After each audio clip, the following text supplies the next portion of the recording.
So thank you for joining us. My name is Bill Gillespie. I'm a member of the board of directors at Old Pueblo Archaeology Center. The Tucson, Arizona nonprofit organization is bringing you this third Thursday Food for Thought presentation.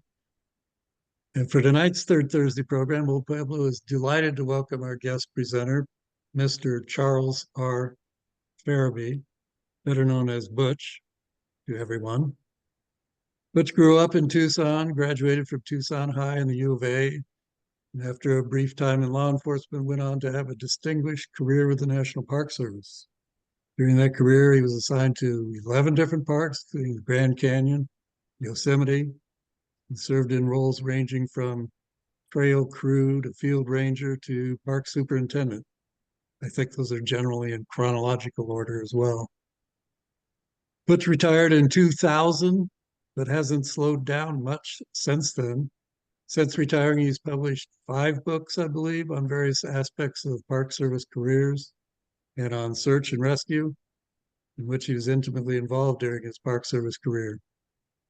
This evening, Butch will focus on the subject of his latest book, Unsung Heroes, the history of search and rescue personnel, first responders in Southern Arizona from 1901 to 2000. So welcome, Butch. I guess I'm up, huh? I guess you're right. Okay. Do we go to share screen now? Yeah, you may.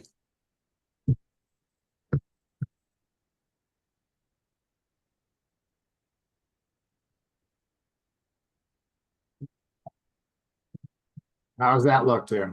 Looks good. Okay. Well, good morning, or not good morning, Jesus. Good afternoon and evening, everybody. First, you'll notice that I'm wearing a pink shirt just so that I don't have to be embarrassed too much further on giving this program by either Al or Bill. It's my pleasure to be on the board. It's a great organization, been on it for about 7 years. And it's also going to be my pleasure to give this program to you tonight. So the only real disclaimer is that I've got some not serious allergies, but I'm on Mucinex. So if I sound gravelly voiced along the way, just have to bear with me, and I'll try to keep that under control. But the first thing I'd like to do actually is dedicate this program to the first responders. And in this case, Hurricanes Helene and Milton. And we all know, law enforcement, fire, EMS, search and rescue doing the response. But there's even a second tier, which would be the utility companies and the Red Cross. And there's probably several other entities there that I've not mentioned. But the long and short is I'd like to dedicate this program to the first responders. So largely this program can be summed up with, death during a disaster or heroics, dedication, and humility.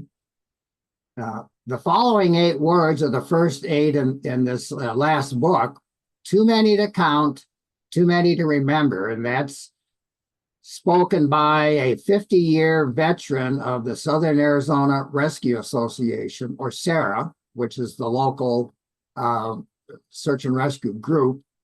Dave Brown sort of sums up the volunteers and the professionals that do this work. Okay. 66 years ago this week, this period in November, this is November 15 right here. It's pretty much like it was today, relatively mild temperatures today, and the expected high was 70, et cetera, et cetera. This is the next day. Snow may fall in the mountains above 4,000 feet. That's the next Monday, or the next day, Sunday. When Tucson woke up to read that, including myself, there was 6 inches of snow in my backyard.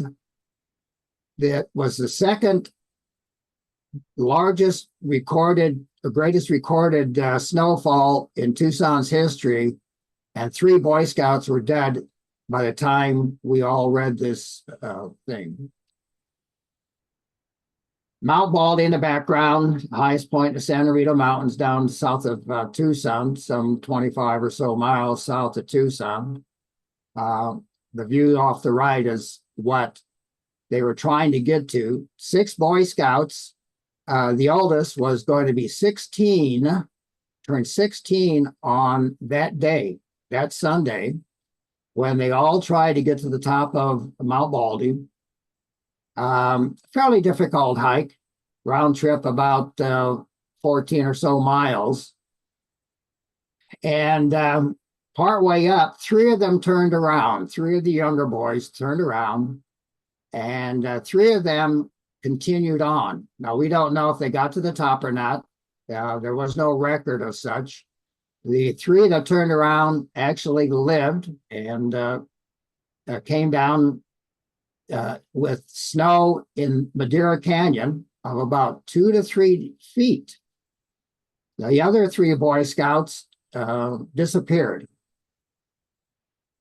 So the headlines sort of speak for themselves largely. The 3 boys on the right-hand side, and that's the morning paper for that date. Continuing along, the search grows bigger. The search grows to about 750, and search is called off after not too many different days. They're found 19 days later. They had taken a wrong turn at a critical juncture in the trail. They had gone the wrong way. Fortunately, the 3 boys that lived had turned around easily enough and correctly enough, but the other 3 didn't. That photo of Mike Early is taken out of my yearbook. Mike was in my class at Tucson High School. We were in the same graduating class, although, of course, he did not graduate. And I did not know Mike. I probably passed him in a hallway, but that's out of my and his yearbook. And notice the date on the plaque there, November 16, which is the day that they probably died. There's a great book on this, very well written, by one of the sister of one of the boys that survived, Kathy Hufalt. It's very good. It's very well written and sheds a lot of light on this episode. So here's the last book that Bill referred to. And so Southern Arizona Search and Rescue and First Responder History, 1901-2000. And I call your attention to most of those logos or patches, if you will. Some of them are familiar to you: 911, CD or Civil Defense, maybe the Civil Air Patrol and some of the counties. And so I will come back to some of that in the near future. But what I would like to call your attention to is on the next page, which are another 100 entities, agencies, teams, groups, squadrons, all the above that are also part of this effort over the century. And so I don't want them to be overlooked. A couple of which are pretty prominent. The horse-mounted group is still in existence. It began in 1948 when deputies gave the sheriff a Palomino, and they still are around and they still do great things. One of the agencies or entities, rather, that some of you might be familiar with is the Southern Arizona Rescue Association. And It's among all, the better search and rescue teams in the United States. It belongs to the Mountain Rescue Association, which is a nationally recognized group.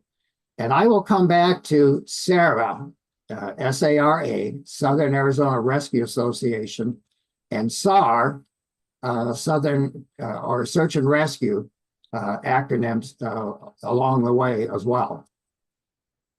Little history, the circle at the bottom left are the three counties, Pima, Santa Cruz, and Cochise. And Arizona, of course, became a state in 1914. But Pima County began in 1864. It's the 16th largest county in the United States. For those of you who might be from outside the region or unfamiliar with the country, some of what I'm going to mention in terms of locales and place names and what have you might be unfamiliar, and I will try to help put that in perspective for you as to where they are and how important they are. But Pima County is a very, very big area, and much of it is very wild, as is both Cochise and Santa Cruz as well. So we go to the other two counties also.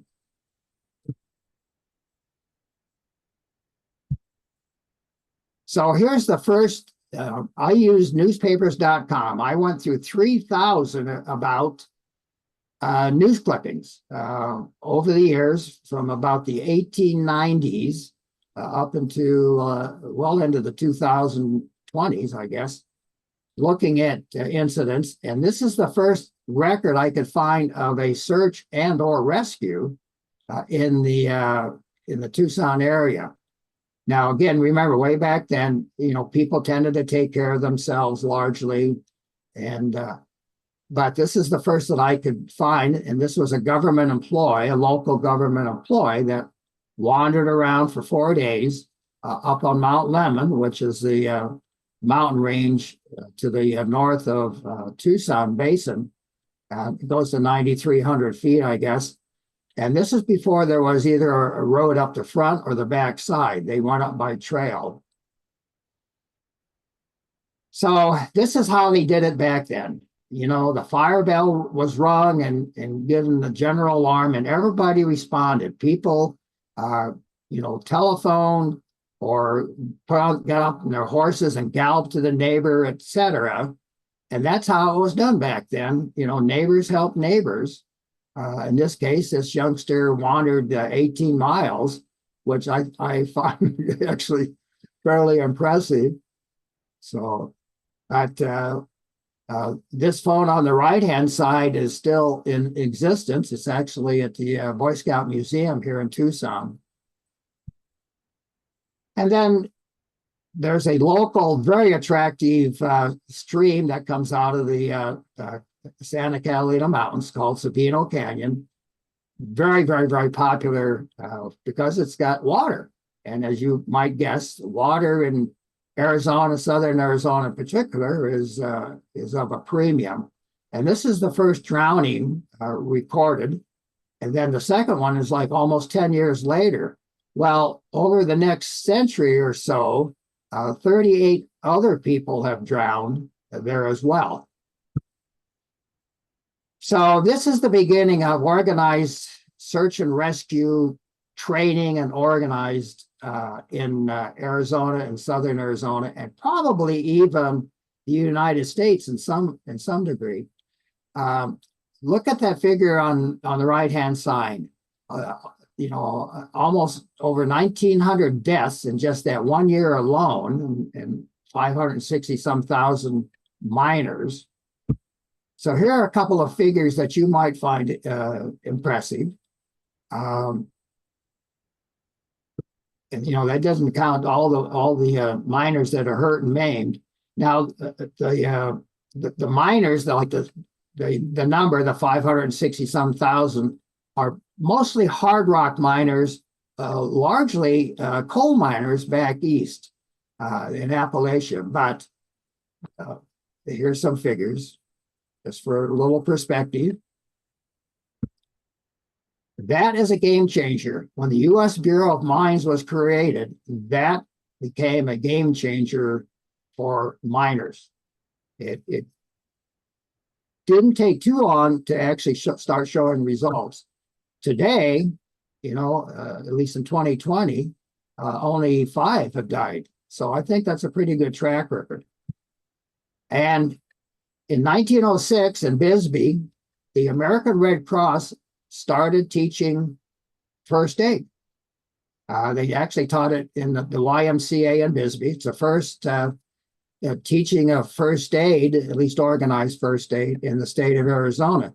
The book on the right is a manual directly for miners themselves. Here's another game changer. It's a rescue helmet. Much of the deaths on all those miners was created by gases. Miners would be dying of gases that were because of explosions or fires or all of the above. Also, another game changer is the Bureau of Mines had 6 of these railroad cars constructed, and they had a doctor, 2 mining rescue technician experts, and then a expert on just mining in each of those cars. And the 6 cars were dispersed around the countryside. This car, not that car necessarily, but this type of car was taken to Bisbee. And as the newspaper says, over 1,000 miners were given instruction in the Arizona area alone. So again, that was another a game changer. And here's just an example of the mine problems, the fires, the rescues, et cetera. Just a sort of the tip of the iceberg. Superior, Arizona is not too far from Tucson. And we all know about floods. Even though Arizona is largely dry, if you will, Arizona and southern Arizona in particular has its fair share of floods. The bottom right article is about one of the 5 greatest floods in Arizona, which was in 1914. So you might ask, well, okay, so smarty pants, when was the greatest one? Well, it's going to be 1970, the worst storm, the Labor Day storm, killing 23. Now, all through this program, I'm going to be trying to give you, news articles, headlines, some on even crimes. And I don't necessarily want to, speak too much to the incident itself. What I would rather try to do, or at least share, is the fact that there are responders, there are law enforcement, fire, EMS, search and rescue, responding to these incidents, and essentially, in some ways, sort of cleaning up the mess. And that's what I would like you to try to remember, at least in the back. So, the 2 pilots in the Army patrolling the border. They were stationed in El Paso. They were flying the border along the southern Arizona.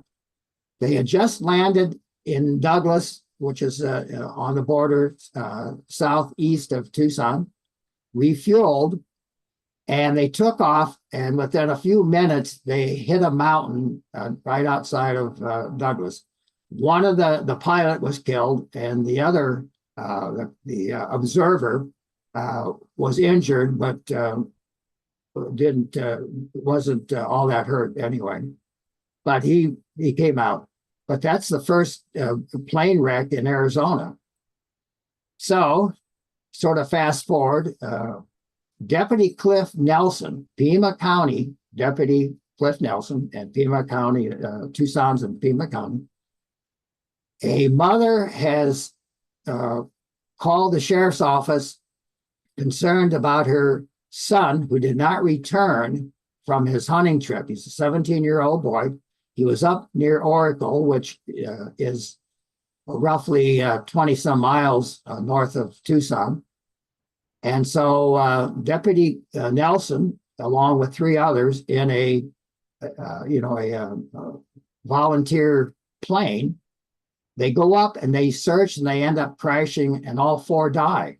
Well, they sort of died needlessly, I guess, because the young man had put his shotgun up against the barbed wire fence, climbed through the barbed wire fence, and the shotgun had gone off and killed him.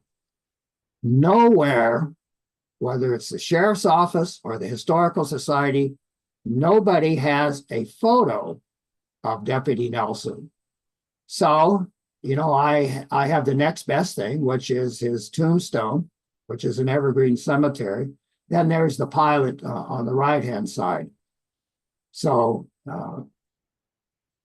that's the I think sort of the first volunteer, professional or volunteer, who has died trying to help people.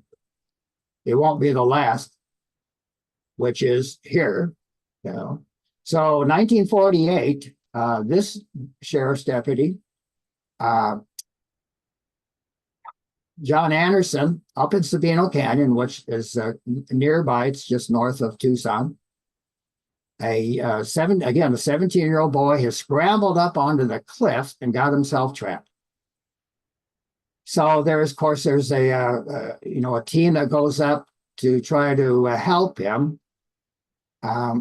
Deputy Anderson has a wooden leg, but he's still up there, and he falls to his death. Now, some of you may recognize the name Sam Levitz. Sam Levitz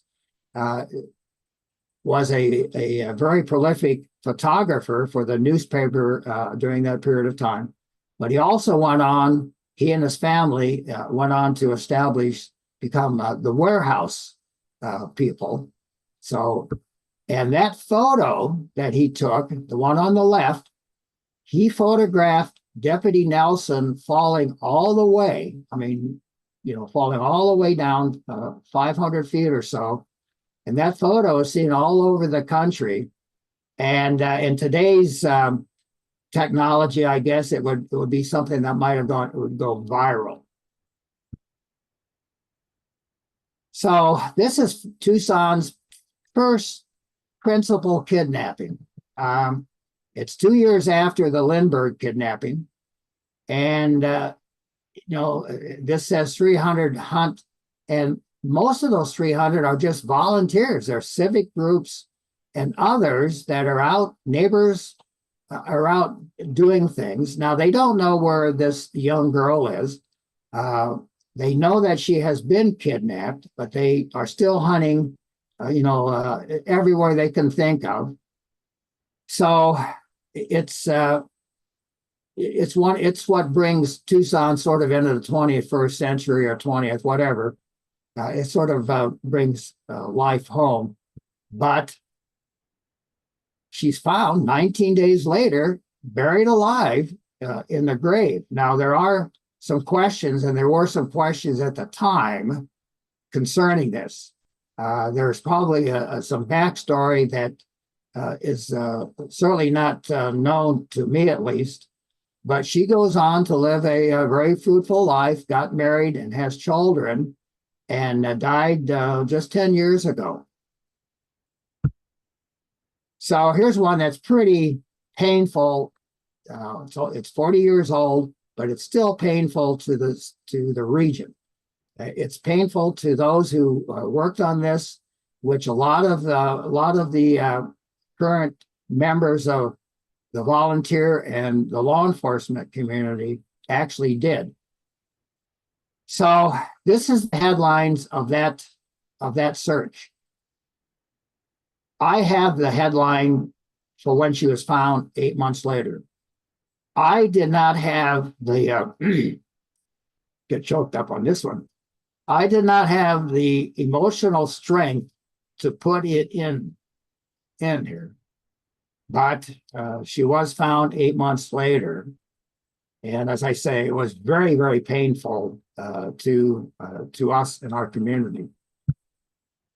Here's the very Mount Lemmon is again, it's on top of Mount Lemmon, or it's on the Catalina Mountains. It's to the north of Tucson.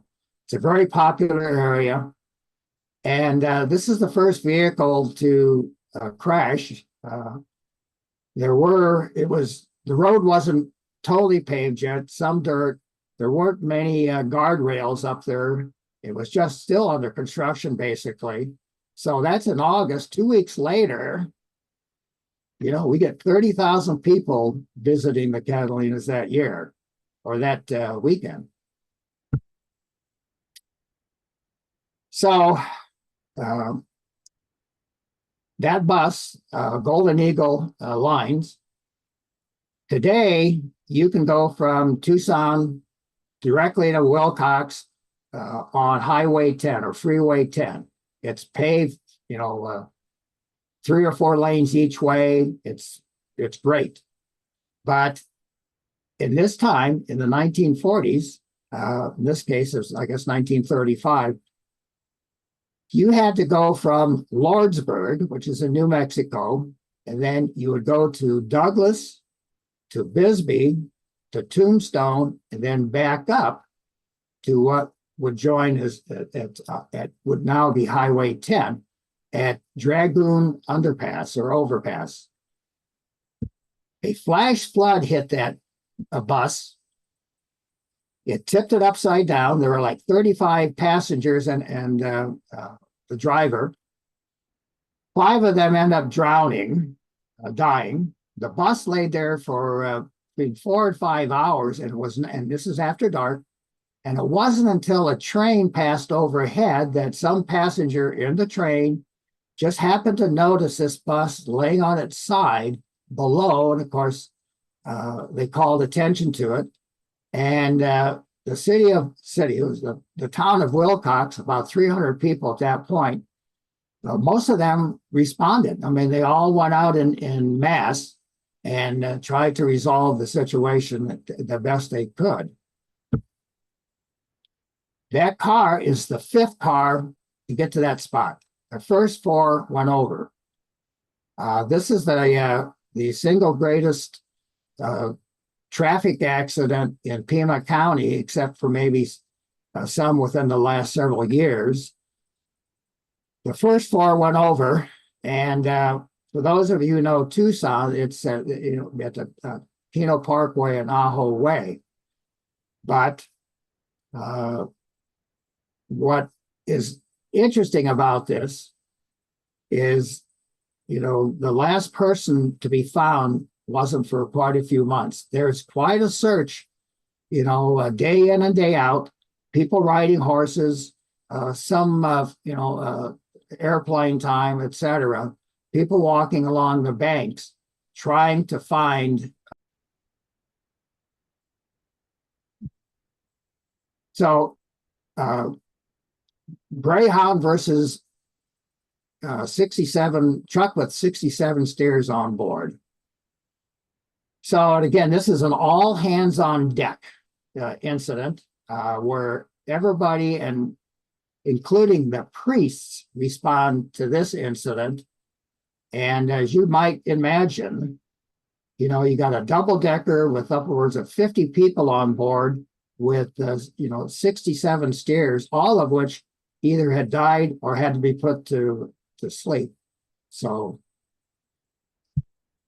Excuse me, Butch, your slides are advancing kind of slow. So could you, whenever you advance, wait a couple of seconds before you start talking about the slide? okay, thanks, Al. Here's the greatest incident in Arizona. 27 military soldiers coming back from holidays, the Christmas holidays, died in bus versus train accident. Some of us of a certain age know that Dick Tracy invented the two-way radio. Well, okay, maybe not. But here are some That's from Yosemite National Park. That's actually a two-way radio. You can see it's, by today's standards, of course, it's super antique, but that's the best that they had at the time. But here are some figures that you might find interesting. These are dates when two-way radios were put into effect in various entities.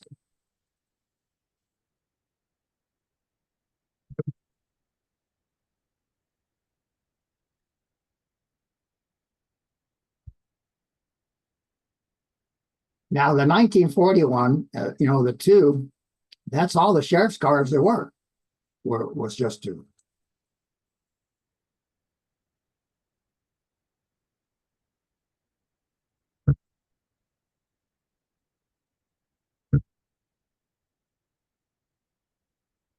Is that better, Al? That's good, thank you. Okay. Well, we've come a long ways, ladies and gentlemen. The first search and rescue satellite went up in 1982. Cosmos Sarsat. Cosmos is a Russian, and Sarsat is United States, and it was a joint venture. Today, there are over 4,800 communication satellites up there just to help different agencies and communities and groups to deal with search and rescue and helping each other. I was on duty that night, Tucson Police Department. I did not go to this. I was not dispatched to this, but a jet with two aviators had just refueled from Davis Mountain Air Force Base, which is right at the end of the runway, just about half a mile from this supermarket. And for whatever reason, it ended up crashing into that supermarket with a full load of aviation jet fuel. And it was quite a deal. But again, it's sort of an all hands on deck incident. Here's one that's a little more recent, and in 1970, but it's also come back into the press more recently because of this man being released at the time. But I was not here at that time, but this was the single greatest one-time death, except for maybe COVID perhaps, but single greatest incident. Now, in the great scheme of things, tornadoes in southern Arizona are not a big deal. The other parts of the country, I just looked it up. There are like 1,200 tornadoes every year. Roughly 100 people are killed. This summer, Tucson had an alert like 6 different times. And over the years, only 2 tornadoes have touched down, or at least have killed people, and both out on the nearby reservation. So I'm not trying to equate us with Texas or whatever. It's just that we do have tornadoes on occasion. The arrow on the upper right, rugged 20-hour trek. A young man was injured, and in order to get him off of there, it took a whole team of rescuers and volunteers and sheriff's deputies to bring him down. They carried him out by hand on a stretcher, and it was obviously a very taxing situation. Here is Finger Rock.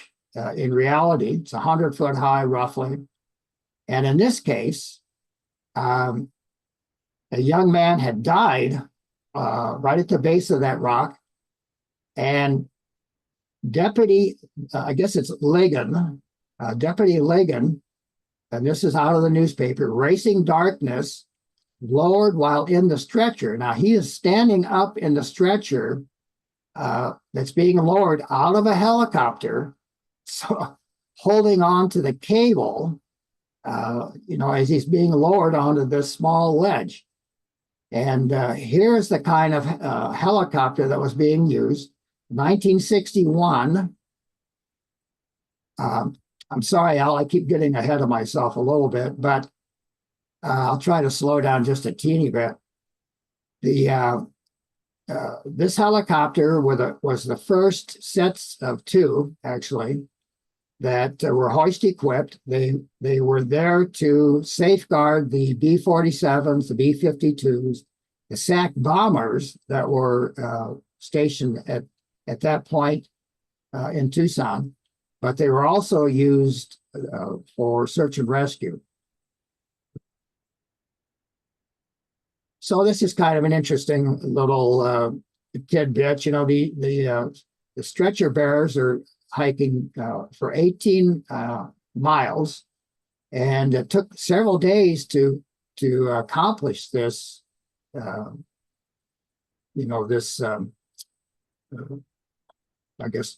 Trip. What I'm trying to carry out.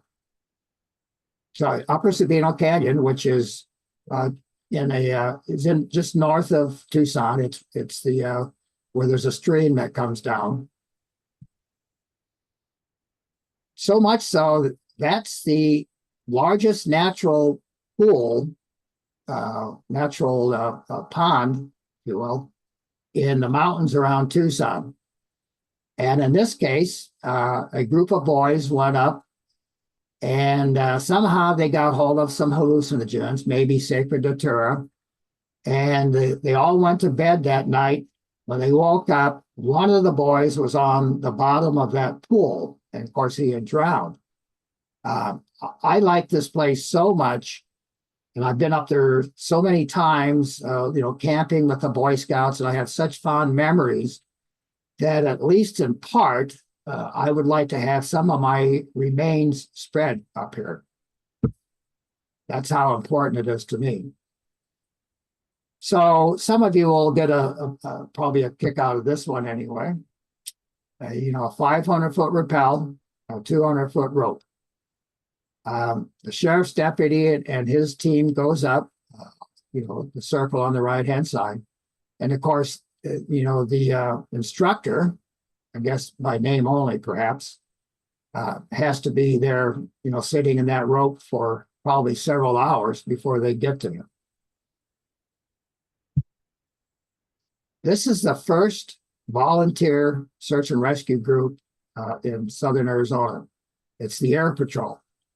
And the Air Patrol, comes and goes over the years. It currently exists, but it doesn't get involved in search and rescue. It's really just a sort of administrative kinds of, but over the years, it did provide some search and rescue effort, but it's also the first volunteer search and rescue group. And these are volunteer pilots, they're volunteer aircraft. I suspect that the county probably reimbursed for the fuel, but it's all on their own time and nickel. Pretty much we've all heard of the Civil Air Patrol, at least I would hope so.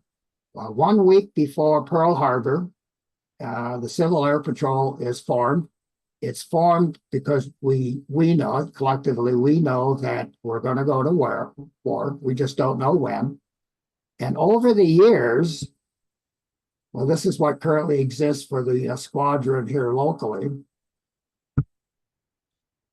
But they went out and still continue to go out on any number of search and rescue, downed aircraft, missing people, probably around the country, probably tens, if not hundreds of thousands of times, and probably have saved tens of thousands of people, and including searching for this bomber in Upper Sabino Canyon.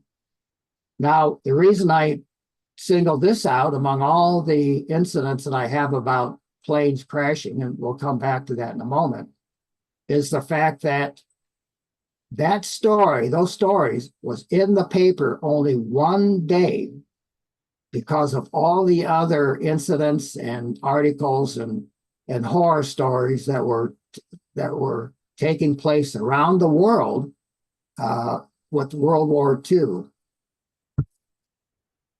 But there is a downside. In this case, 1951, the first local Civil Air Patrol pilots and observers died. They have just found the plane that they're looking for, which is down and crashed, and the pilot is dead. They have touched down in Wilcox, reported in, and they take off, and a few moments later, they end up crashing into power lines and both dying. And the same is pretty much true for these two. And again, the pilot and an observer are dead. I tried to find out how many people, how many Civil Air Patrol pilots and observers have died around the country, not just Arizona, not just Tucson, but around the country. And I couldn't find that figure, but I'm sure that it's got to be in the thousands, I would suspect. Some of us will remember this. The Civil Defense Plan, Tucson, the county forms in 1950. And civil defense in those days really was geared towards building searches. They figured that when the bomb went off, there are going to be lots of buildings flattened, rather than searching in the mountains and the deserts. So they fixed it, fixed on the building searches.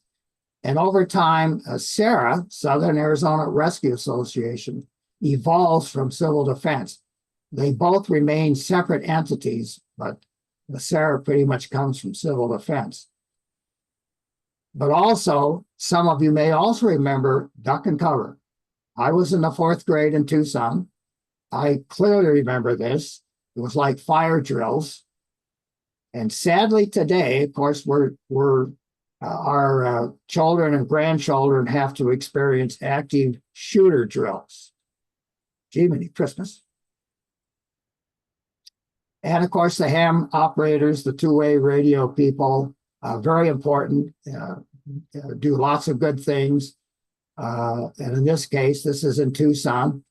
But all around the country, we geared up because of national defense, it says, civil defense. And during that period, during the Cold War, everybody was running scared pretty much.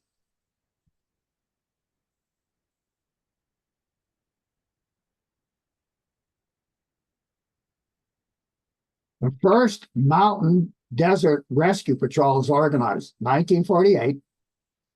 It's headed by a paid deputy, but the other, I think 15 or so are volunteers. They're just men, largely, strictly, I guess, who have volunteered. And the photo on the right is 8 days later. And that's when their first task. And again, they go up in the Sabino Canyon where a hiker has fallen and has broken a leg. And the terrain is so inhospitable. And of course, the techniques and the equipment isn't nearly as refined as they are today. But one of the deputies puts this guy with a broken leg on his back and carries him out. So this is the Pull Motor Squad, 1910, Tucson. The fire department was established in 1881. Pull motor, for those of you might not know, is sort of an artificial respiration device, the early ones. But we go ahead and get the first rescue truck, 1951, and that's it in the bottom right. That sort of speaks for itself. Nobody was hurt or killed. Look at the car. Maybe you can't even make it out. It's so mangled. That's the reason for the arrow. So I put this in mostly just because of the number of people needing to carry this person out. This slide was actually made for the Southern Arizona Hiking Club, or SAHC, which I gave a program to some time ago. But again, there are 1,400 different incidents and entities in this book. Out of the 3,000 different articles that I looked at, this was just but one.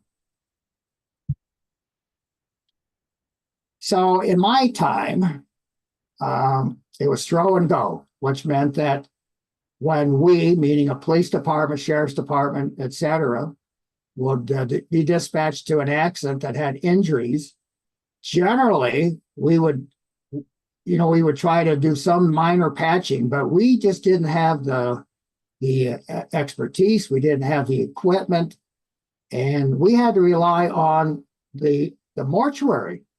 And this was throw and go. And there were only 2 ambulance services for quite a few years in Tucson.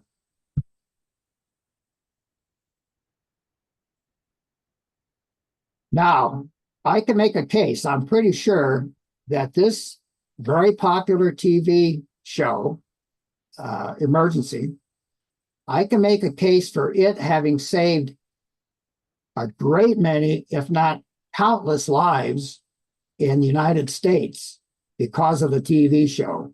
Now, I don't know that I would equate it with two-way radios and that sort of thing. And the reason that I can make that claim is because of the paramedics. All of a sudden, these are based on real life incidents and paramedics in Los Angeles. All of a sudden, the country knew what Los Angeles had. They had these individuals responding with lots and lots of training, and the cities around the country, including Tucson, wanted part of that. They wanted the action. They wanted the ability to save lives. And so Tucson got its first 14 paramedics with 6 months worth of training in 1974. This is kind of a sad incident, perhaps. 2 boys, 12 and 13 years old, go swimming in that quarry. The quarry still exists. It's local. Of course, there's no water in it anymore. But one of them drowns, and there's a big response. Department at that time, Highway Patrol, the Sheriff's Department, police, they all respond, and they start doing what they can do. Now, the yellow circles are sailors. You can maybe make out the Navy hats, and they are sailors from the Naval Reserve. Well, before they are called, the sheriff's office and the authorities try to use a grappling hook. Now, I have actually used a grappling hook like that. And some of you may find this pretty impressive, or less impressive, actually. They asked the mother at the end of the day whether they could use dynamite. And there is some reason to believe that would be successful, but it was not in this case. So they brought in a hard hat diver from the Navy, who had they had the equipment there. They brought him in, and the next day they very quickly found the young man. And that was the first use of artificial air in southern Arizona. Now, on Mount Lemmon, or in the Catalinas, there's a lake, Rose Canyon Lake. It's a very popular lake, fishing and some minor boating. And this is the first drowning. And you can see the skin divers, which in this case would be the scuba divers, come in. And it's an all-volunteer group. And I point out Dr. Kortner, who was a friend of my dad, who was a doctor. And Dr. Kortner actually took me on my first dive in Mexico, 1958. So he introduced me to my love of diving. But there are other drawings. In southern Arizona, there are at least 15 different bodies of water that are large enough to have searches by underwater groups. And in this case, Pino Blanca, down by Nogales. Look at the date, May 28, the first two drownings in Pino Blanca. Check the date on this one. It's the next day, the very first in Jean Reed Park, which is in the city of Tucson. So eventually we get search and recovery divers, and they replace the volunteers. Well, they are volunteers, I'm sorry, but they replace, prior to this, it would be the dive clubs being used. This is courtesy of the dive group, and that's they're on practice sessions, I believe. And then we got dogs. And dogs have always been important to search and rescue over the years anyway. So this group forms in 1993. And this is one of the founders, Vi Brown, and her dog, and I think she had a couple, but I believe this is Patches. And her dog is actually trained to go out in a boat and be able to locate people who have drowned. There's a special technique for that, training for that as well. The one on the right is a group that came out of Albuquerque locally. We all know about the CCC, Civilian Conservation Corps. There are over 75 different camps in southern Arizona. They did great things for lots of different entities, parks and what have you, conservation. But they also helped in search and rescue. In this case, 3 people are lost up in the Catalina Mountains, and they found them.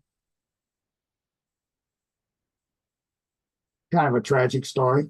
Lots of tragic stories in this. Again, I think the 3,000 is probably hyperbole, but quite a few on this search. They're both found alive. This boy did not survive. He died down in the Chiricahua Mountains, which is in the southeast part of Arizona. And then you've got local kids. These are incidents, 2 different incidents, Mount Lemmon on the left and on the right. So this has some familiarity to me as well. The first cross on the left are bloodhounds that are brought down from the state prison at Florence, and they're used quite often, certainly for a long time. This is Sheriff Hyman, and one of the better sheriffs in the Tucson or Pima County history. And it didn't hurt that I had a crush on his daughter in 8th grade. That was my boss, the 5,000 scouts in his scout council. And I worked for him as a scout counselor 2 years later, Lyle Bull. And more importantly, or most importantly, is the near legendary forest ranger, John Brinkley, who probably has more saves and finds in the local mountains than anybody.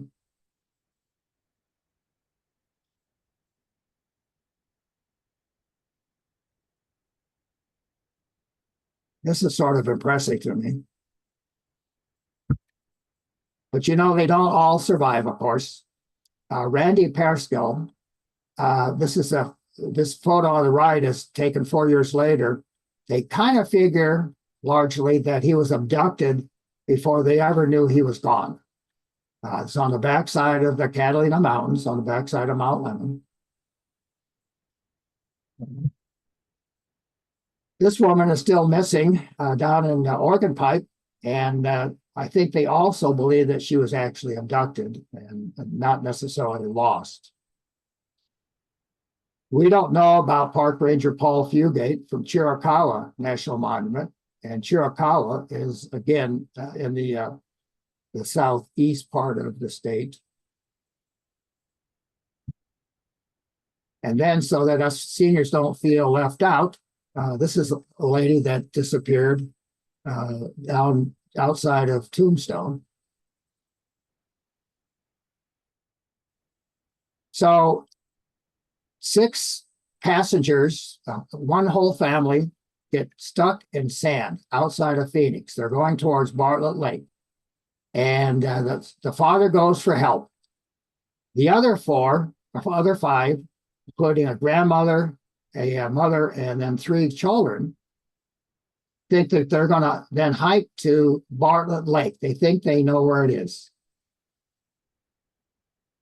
Anyway, because of this incident, and 5 of those 6 died, and it's not for another 2 months, but because of this incident, Arizona passes a bill which totally authorizes the county sheriff, total authority for search and rescue. This is one of the more popular places in the Tucson region. It's very lovely when there's water. I've been out there numerous times, but since it's so attractive, but it has high cliffs, and as you might suspect, there are partiers and revelers and what have you that go out there and party. And this is the region's deadliest place. And at least 38 people have died there, either drowning or being killed by flash floods or diving off of cliffs. This is one. On that Sunday, this young man dives, breaks his neck, is basically still alive. The Sheriff's Department, Sarah, and the Arizona Highway Patrol, or Department of Public Safety, respond. And they are just starting to put this young man who's in a stretcher into the helicopter, when all of a sudden the pilot looks up and he sees a wall of water coming down the canyon. So that Sunday, 8 more die of a flash flood. And here's some other natural disasters in Organ Pipe, Slot Canyon hikers, both of them. So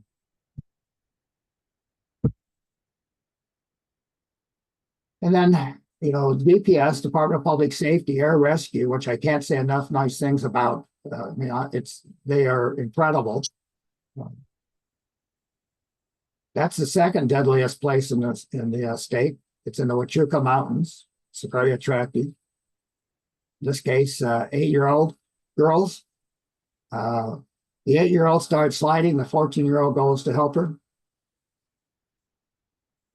And eventually, at some point, a number of years later, a volunteer fireman, dies there as well.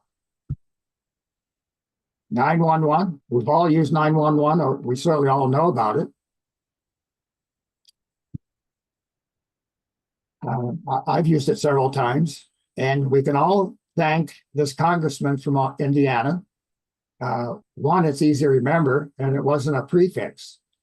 So the county and the city played tug of war about who was going to dispatch 911 for 4 years before they finally come to an agreement. In this case, other incidents. Border Patrol do great things. The modern Border Patrol began in 1924. And here's what they sometimes have to deal with. Though each of those dots represents a known death. And of course, it's not going to diminish fire. And that,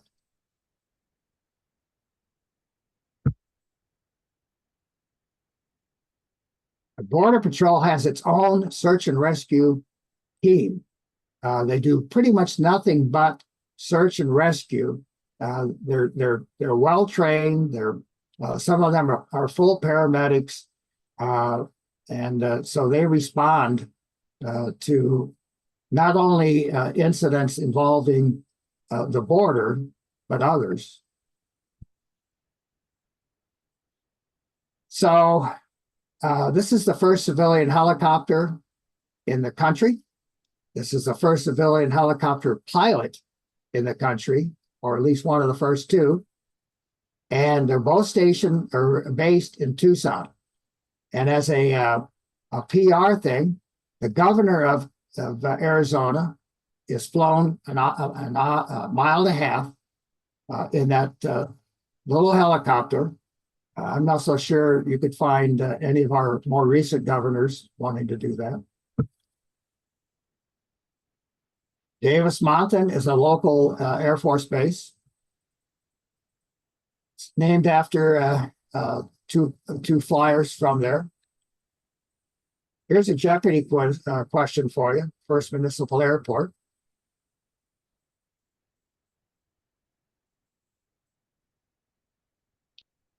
Titan missiles came in, and with them, they brought helicopters. And in this case, these 5 Hueys come under support. And again, the search and rescue group here in Tucson, the sheriffs, the volunteer search and rescue guys, like them because of the hoist equipment. That's currently what's out there. I don't know that the Jolly Greens are there anymore, but the Pave Hawks are. DPS started out with 2, now has 5. And Octave, 13 people died, including the pilot and the paramedic.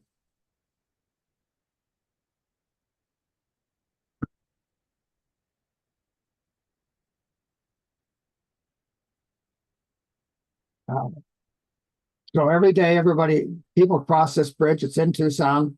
2 Liberators crashed just upstream, and 18 died. But over 100 other young men died flying out of Davis Mountain as well. It was a training base for bombers.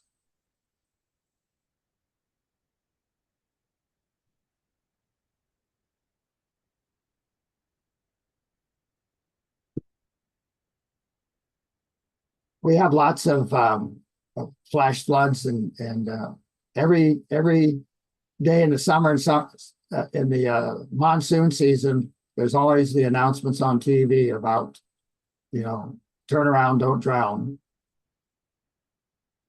In this case, Rich, who still is volunteering for Sarah, and the victim are actually standing in the back of a pickup truck.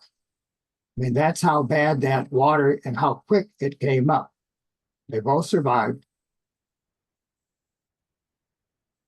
And because of that, Arizona now has a stupid motorist law. And then up until a couple of years ago, Cochise, Santa Cruz, and Pima would send deputies and other volunteers into Mexico to help with their emergencies. And in this case, it's in Agua Prieta, which is across the border from Douglas. But recently, within the last 4 or 5 years at least, perhaps, the cartel situation has got so bad that we no longer go across. And the last couple are just some odds and ends. The Dave Brown that I quoted at the very beginning, too many to count, is actually driving that truck. That's the Sabino Canyon. One of the deputies, again,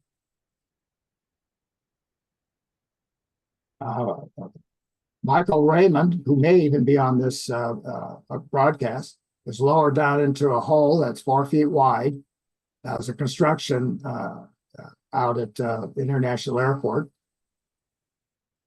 He went down, I think, for somebody that had broken a leg at the very bottom, and he's assisted down there by a fireman from the airport, I think.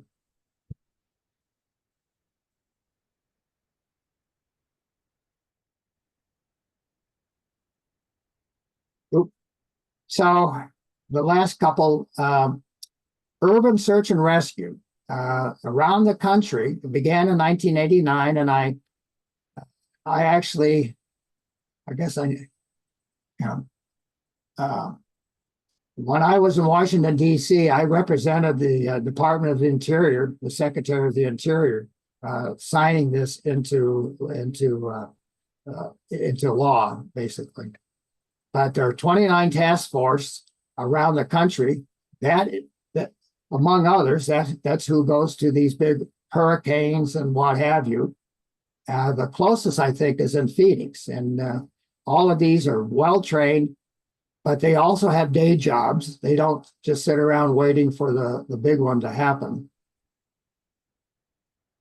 And FEMA's been in the news quite a bit lately. And then, lastly, 5 days ago, I think, on November 16th, Oro Valley dedicated the Arizona Heroes Memorial. It was well attended. It's largely intact. I think it's probably complete. It's a memorial, if you will, to not only the first responders, but to the veterans and others who sacrifice, alive and dead, who have gone out of their way to help and to do things for the rest of us. So with that, I always like to end. That's, if you may recognize, Half Dome in the background. These are my 2 sons. One is now 49. And one is 45. I don't really know how that happened, but they were both born in Yosemite. And so that's, how you can find more about this book. It's free, it's online, it's searchable, it's digital, et cetera, et cetera. And I want to give a real shout out to my associate, David Lovelock, who was on my right-hand side for the 4 years that we worked on this project. So, Al, Bill, I guess I'm done. At least I hope Okay. I'm. So. Yeah, well, that's great, Butch. Thanks a lot. This is certainly an informative and a broad sweep of a century of search and rescue. Certainly a whole lot of things I never knew about. But we're going to get to questions and answers in a little bit. But before we do that, Al would like to talk a little bit about Old Pueblo activities ongoing these days. Okay, just a sec.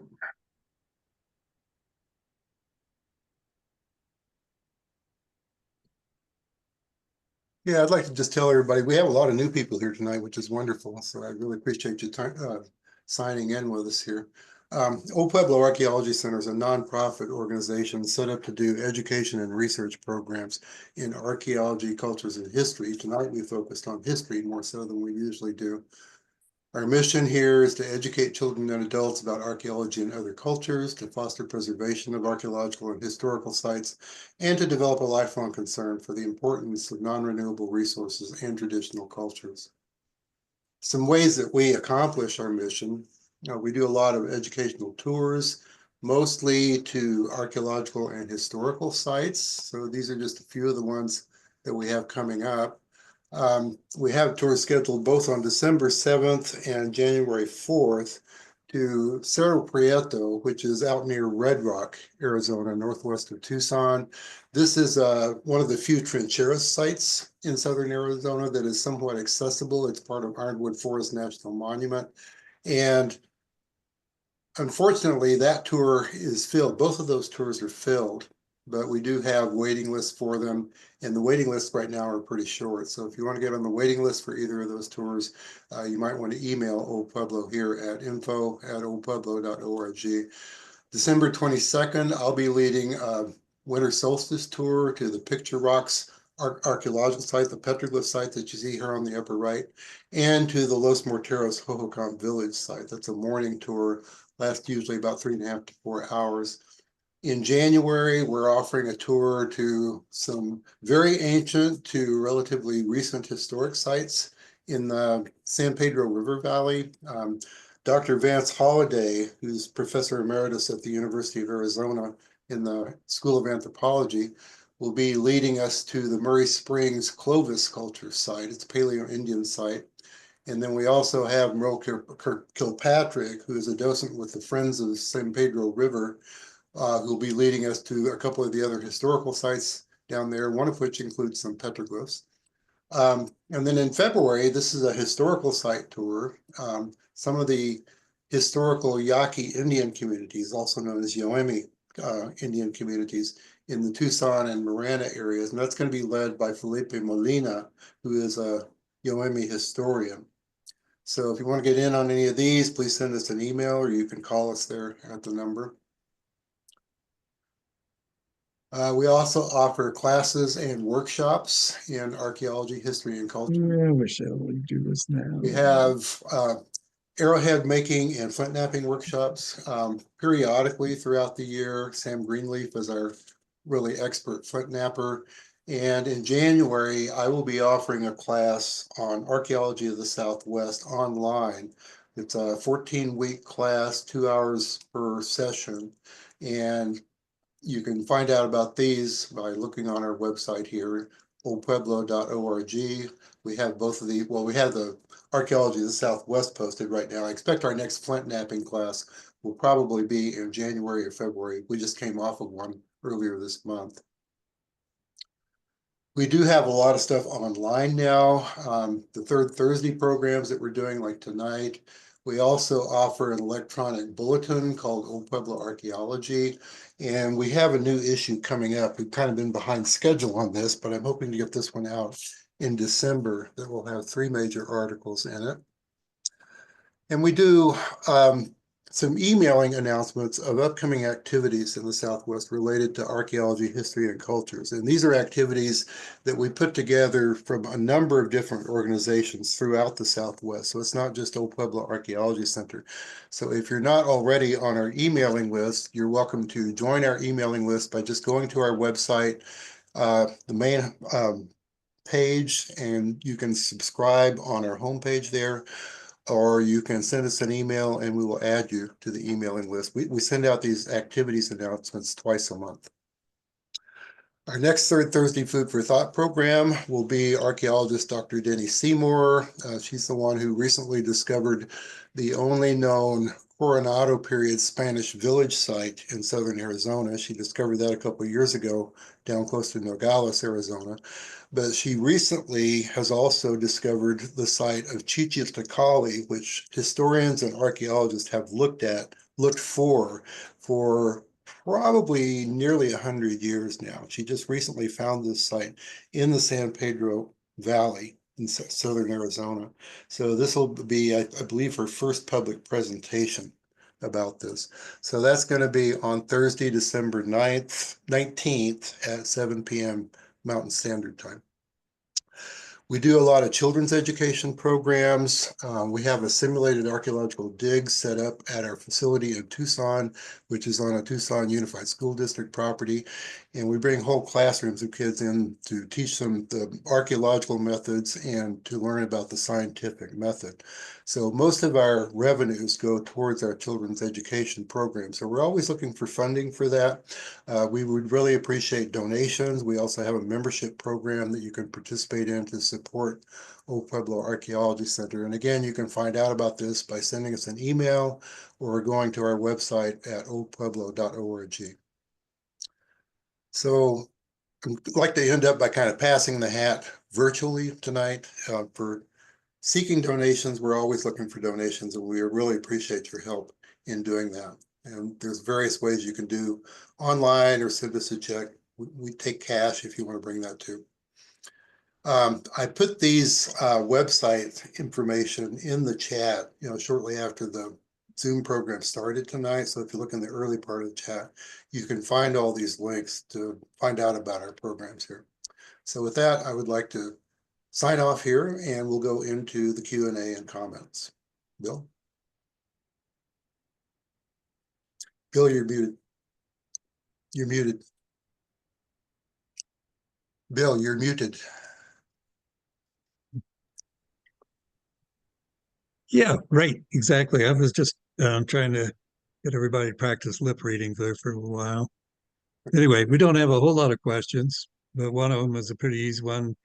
Will this podcast be archived somewhere for repeat viewing? Yes, we did record this, and Al will be posting it on Old Pueblo's YouTube channel, and they're almost, well, not almost all, but many of the Old Pueblo Third Thursday programs are available there for viewing, and we're finding a whole lot more people tend to view them after the fact than they do live. So definitely encourage you to look not only for this one, but others. Another question I think Al had was when you were talking about the quarry and the Navy getting involved. And he asked, how did dynamite make the quarry pit drowning recovery successful? Well, it didn't make it successful. They actually brought in a hard hat diver, but the theory was, and there's some rationale, particularly like in the southeast, they would throw dynamite in, and the fish would come floating to the surface. Well, the concussion, I guess, underwater, might have some influence and disturb the body coming up. I'm not so sure I've ever heard that it was successful any place, but I do know that it probably has been. But in this case, it was not successful. The hard hat divers came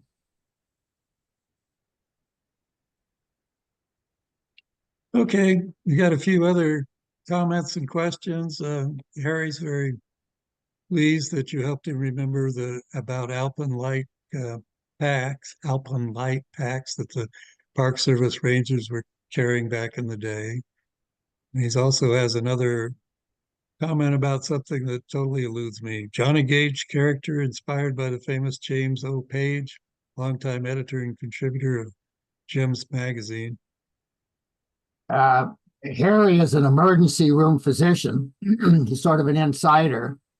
And Gems is Gage is a fictional character in Emergency, and it was patterned after the editor of Gems, which was a paramedic instructor in the Los Angeles area. So that's the relationship, I think, there. Okay. New to me. Harry had another question. Did Butch happen to mention that he witnessed and called in the start of the 2020 Bighorn Fire in Mount Lemmon? Well, of course, I didn't mention that, but I was only number 2. I was put on hold. I called 911, and I said, I've got a fire to report. And she said, are you talking about Catalina's? And she said, I'm already doing it. And that was like 90 seconds after it started. So, okay. But the Bighorn, as you may remember, it burned the entire mountain range, 130 or 40,000 acres. It was a big one. Yeah. And Terry was actually a physician assigned to that the fire.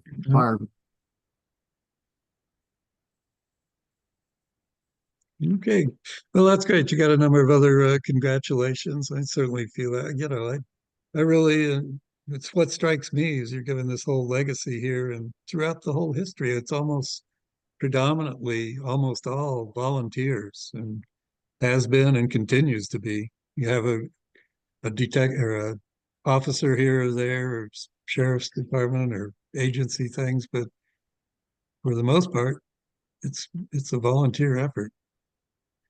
Well, So, yeah, the whole, so, but I do think though that the sheriff's offices and the Department of Public Safety actually play a pretty important part. I don't want to undersell that, as well as the military too. It takes a whole team to raise a village or something like that. yeah, for sure. Um, yeah, so I think we wrap it up here. So on behalf of Old Pueblo Archaeology Center, I'd like to thank you, Butch, for sharing with us this evening. And also thank all you in the audience for joining us tonight. And Al posted some information about how you might donate to support Old Pueblo's efforts to educate children and adults in archaeology, history, and cultures, including through programs such as the one tonight. And with that, thank you and good night. Thank you, Butch. Good night, everybody. Thank you very much. Joining us, Good night. everybody.